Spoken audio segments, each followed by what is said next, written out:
हिंदोल पंचायत समिति सभागृहଠାରେ जिलापालଙ୍କ ଏକ जनशुणाणी शिविर अनुष्ठित ହୋଇଯାଇଛି।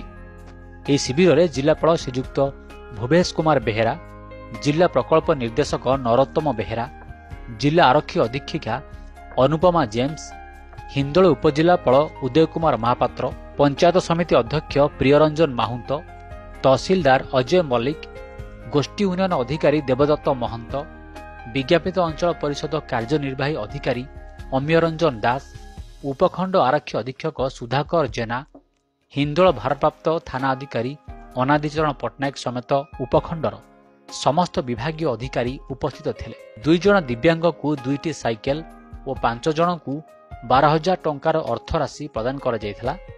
ଉପଜିଲ୍ଲାପାଳଙ୍କ 2ଟି ଓ ତହସିଲଦାରଙ୍କର 3ଟି, ଗୋଷ୍ଠୀ ଉନ୍ନୟନ ଅଧିକାରୀ 38ଟି ଓ ଅନ୍ୟାନ୍ୟ 27ଟି, ଏପରି ମିଶାଇ ସମୁଦାୟ 70ଟି ଅଭିଯୋଗର ଶୁଣାଣି ହୋଇଥିଲା। ଢେଙ୍କାନାଳ ହିନ୍ଦୋଳରୁ ନିରୋଜ ପାଲଙ୍କ ରିପୋର୍ଟ, ଟିଭି PCR।